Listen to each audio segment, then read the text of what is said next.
Hey, welcome to the Raising Deaf Kids podcast.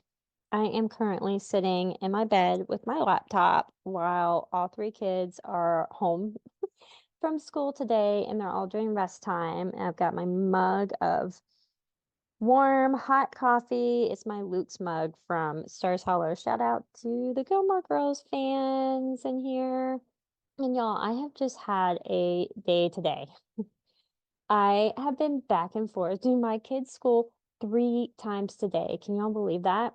And also, what moms out there, feel me on this. So I have 3 kids, and my 2 kids who are in school, I had to go back and get them at different times because they were both sick. So I've got a house of like 3 sick kids right now. My 5-year-old was like getting sick at school this morning, like 30 minutes after he got to school. So like I literally got home and had to turn around and go right back to school. And then my 8-year-old called me at like 1 o'clock and said that his stomach was hurting. Although, like, suspiciously, he was not acting as sick. I mean, my 5-year-old, when I picked him up, like, he has been sick.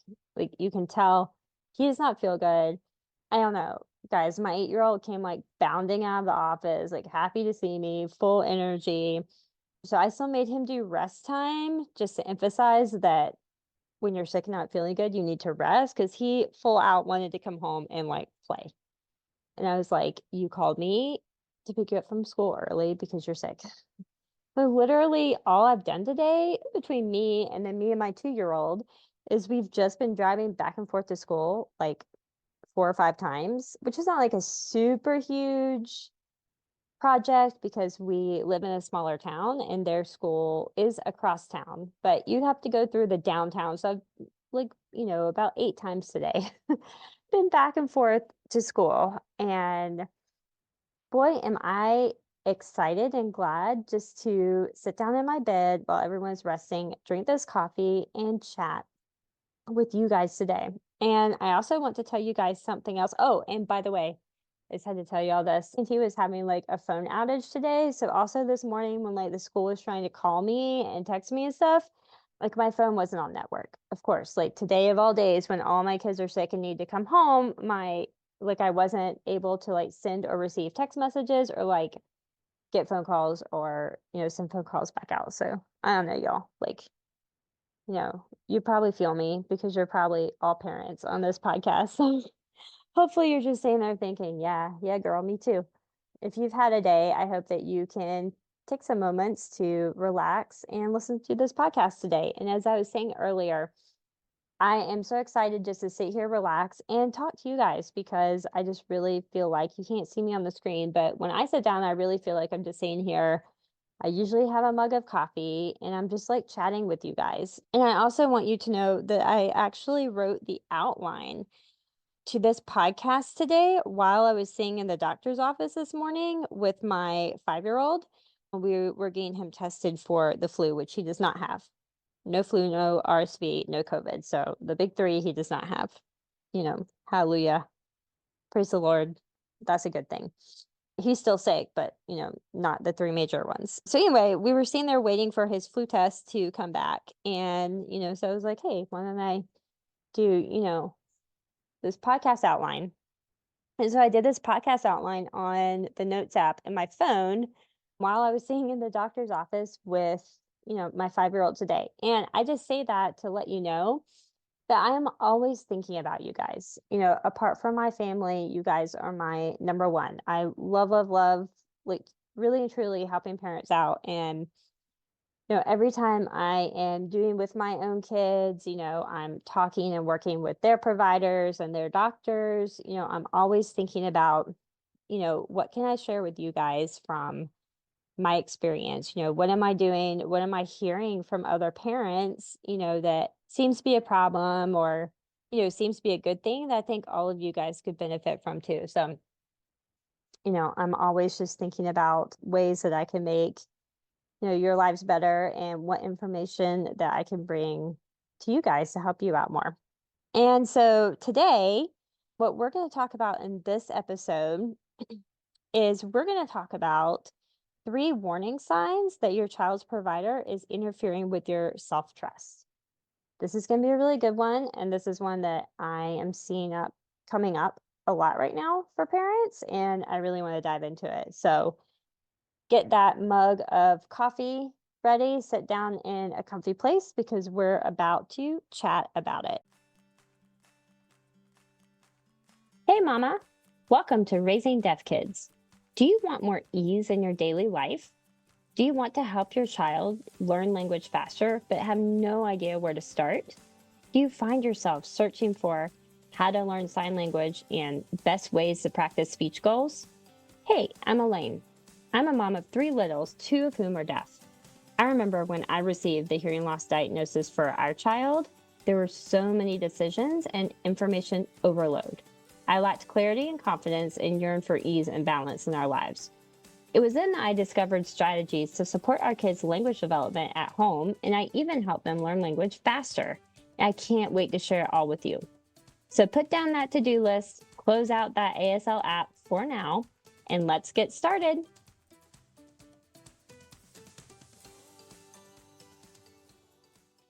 Did you know that I have a free community of women just like you? Busy moms who want to help their kids learn language faster while still getting all of the things done in the house each day. In the community, we share strategies to help our kids learn language faster and lean on each other for encouragement and support in this up and down journey of hearing loss with your kids. If you haven't found your community yet, then welcome home, Mama. Come join us at facebook.com/group/raising deaf kids. Okay, I am going to open up with a story or a couple of stories just about parents that I have heard from lately that kind of led me to talk about this subject today. So, my first story is over the past weekend. I was at a conference for an organization called the CARE Project. It's an organization to support parents of deaf and hard of hearing kids here in North Carolina. And I was at Beach in North Carolina, so that was great. And I was at this conference for parents and professionals. And one of the professionals, who gave a talk, I've heard her give a talk actually at the Hands and Voices conference early in 2023. And she has a really moving story. And this was the second time I've heard it. And I, you know, got different stuff from it the second time around than I did the first time around, but still like equally moving the second time around. But basically, what really made an impression on me about her story was she talked about how many really bad providers and professionals they started out with in their child's life. So her child, they have like a very traumatic birth story, and her child is, deaf and also, has a host of other medical challenges as well. And they weren't even sure if he was gonna, make it past like 8 days, like after he was born. So, a pretty difficult beginning. And, what she kept talking about, what made an impression on me was, how all of the medical professionals were talking to her as a parent, telling her that she shouldn't be trying to like save her child, that he was going to die anyway, telling her that they were using hospital resources for a child that was just getting ready to die. And why are they using these resources? Nurses came up to her and like yelled at her and told her she was being a delusional mother, that her child wasn't gonna, get better, that he wasn't gonna live, that she was kidding herself. And spoiler alert, that child is 10 years old now. Right? It's an incredible, like miraculous story, to be honest. And, the child that they said wasn't going to make it past 8 days of life is now 10 years old today, still with medical challenges, but, the family is thriving. And she took him home, and, she was talking about, just all the medical providers that, would come and, come to her house and, asked her really insensitive questions, or, asked her, why she wasn't holding her baby when her baby was just being like any other baby and, laying down in the crib and going to sleep. And, a provider came into her house and asked her like why she wasn't holding her baby. And she's like, he's sleeping. This was her first child. So she was also a first time mother. professionals who have worked with children and like this is their job, and what I really got from that and kind of what she talked about was how overwhelming it was. And what I realized is that when you have a series of bad providers, that those bad providers slowly and over time chip away at your self trust as a parent. And we'll talk about this a little bit later, but self trust in this game with having deaf and hard of hearing kids or, deaf plus kids or special needs kids, you need your self trust because that is how you are going to, make the decisions for your child and how you know that you're going to make the right decisions for your child. And I don't know if any of you are in this space. Unfortunately, there's enough of you listening now that there probably are some people who are resonating with this, or someone who would resonate with this, that providers came in and slowly chipped away at your self-trust, made you rethink what you were doing, made you second guess what you were thinking about your child. And my second story about this and what was really the catalyst to, make me do this podcast episode today was as I was sitting in that doctor's office with my 5-year-old this morning, I was looking at different groups on Facebook that I'm a part of. And one of the groups I was a part of, one of the parents was talking about how her daughter, who's a little bit older, just got her first cochlear implant and her daughter is wheelchair bound. And after the surgery, her daughter was, propelling herself in her wheelchair, which is very normal for this child. That is how she gets around. And a doctor like yelled at this mother and told her that it was not safe and her child should be not wheeling around in a wheelchair. And the thing is the mother okayed her child. She gave her child permission to do that. She assessed her child, felt like her child was in an okay state to do this. And my reaction is, no one told me that my babies after their surgery couldn't crawl. My kids after their surgery, a day after their cochlear implant surgeries, were crawling around on the floor because they're babies. Like, they were 11 months old. And nobody told me, oh, your baby shouldn't be crawling. But, they're telling her and yelling at this mother about her choice to let her child have independence and propel herself in a wheelchair, which is how she gets around. The same thing as how my babies got around when they were crawling. It's the same thing. And so reading that was kind of the message to me that, said, okay, I need to talk about this today because this is obviously a very big problem where professionals and medical doctors are making parents second guess yourselves and second guess the decisions that you're making for your child and second guessing what you feel is right for your child. And so I want to talk about, how does this happen? And like I said, this, de-evolving of your self-trust, it takes time. Usually, you can kind of recover if it's just like one provider. If you have one like bad off provider, you'd be just get a second opinion, but when you unfortunately have a series of like multiple providers who are constantly second guessing your decisions for your child, telling you that you're wrong, pressuring you to do something else that you don't want to do for your child, then that will start chipping away slowly at your own self-trust. And what I want to talk about today are 3 warning signs that, your child's provider or the professionals in your child's life might be chipping away at your own self-trust so that you can recognize when and if this is happening to you. So, number one way is the provider or professional says it's their way or the highway. Okay, and so in this situation, the professional is all knowing, right? They are the expert. They know everything, and what they say goes, basically. And I want to like stop for a second and say that I do respect medical professionals and providers. So, I'm not trying to be disrespectful to them. I do understand that they, went to school for a long time. They have this knowledge that I don't have. But what I want you to know is that you are the expert in your child. And so, what should be happening is the medical professional and the parent should be collaborating together on this. More about that in a second. So they're aware of the highway. The professional is all knowing. They aren't open to discussion with you as the parent. It's their way or nothing else. And they aren't open to hearing what you want for your child because they've already made up their mind that they know the diagnosis, they know the path. They've done this 100 times, and this is what, they're going to do if you stay with them as a provider. And, like I said, this chips away at your self trust, because parents do see professionals as what they are, which is having, the extra education and knowledge that you don't have. And that is true.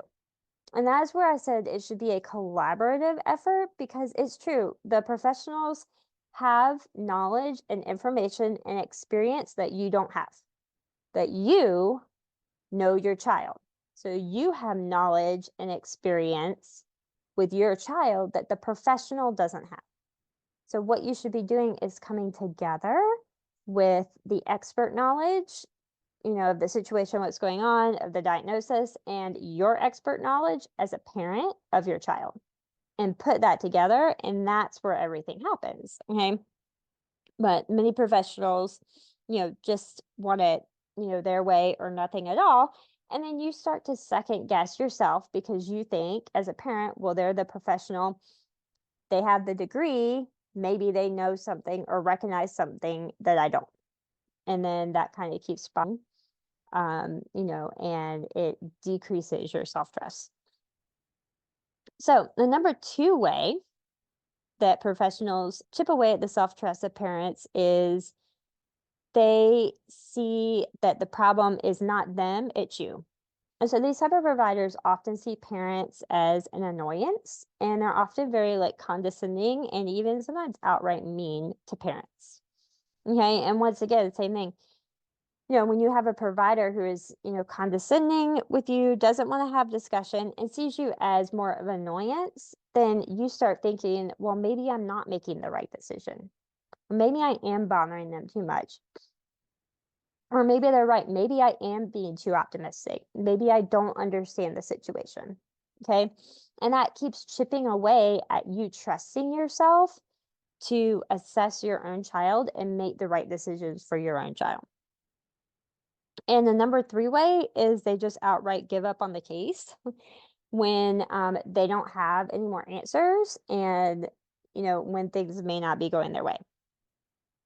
And, this is kind of a big blow to your self trust when a provider gives up on your child. And I think one of the things is that, parents and you probably feel, well, if the professional is giving up and they this is what they do for a living, this is what they have their degree in. If they're giving up, then, maybe this situation is too much to handle. Maybe it is lost. Maybe we can't do anything about it. Maybe I was wrong in trusting this professional, so it chips away at your self trust and that you start thinking maybe you're not capable of choosing the right professionals or the right professional team for your child. And, like I said, this happens gradually over time. Like I said, usually I see parents recover a little bit better, when it's just a one-off provider and just get a second opinion, it's fine. But when it's multiple providers that are giving you multiple bad providers that are giving you the same messages, then you start to believe those messages as a parent. And the dangerous part about that is you start looking at the professionals as the only people who can make decisions for your child instead of looking at yourself as the capable parent that you are from making the decisions. And so when parents get to me and I start talking to them and coaching with them, some of the things that I hear parents that kind of let me know that their self trust has kind of been taken away by some providers is, I hear things from parents like, I don't know what to do, right? You have all these options, all this information. The provider is telling you to do one thing. You don't want to do it and you don't know what to do because you don't trust yourself anymore to make that the right decision. Parents often also say, I'm struggling or I'm anxious or overwhelmed.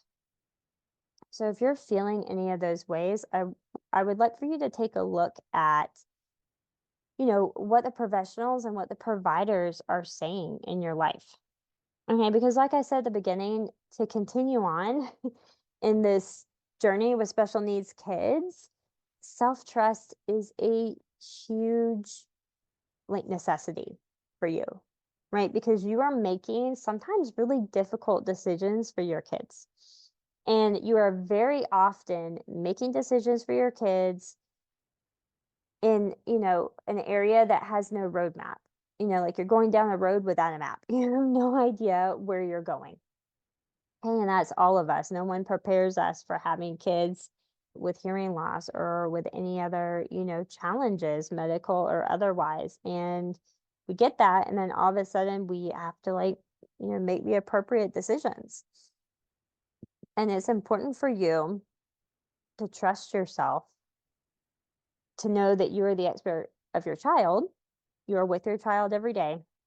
You see your child every day, and that you can make those decisions. And so it's not helpful when professionals constantly are second guessing you or saying that they are only going to do things a certain way, because you start getting that doubt cycle in your mind, and then it just starts getting spiraling. I'm sorry, I can't say that word, guys. I'm probably going to try to say it again though, because it's the only word that's coming up in my head. Anyway, you start to get into this cycle of not trusting yourself, not trusting yourself.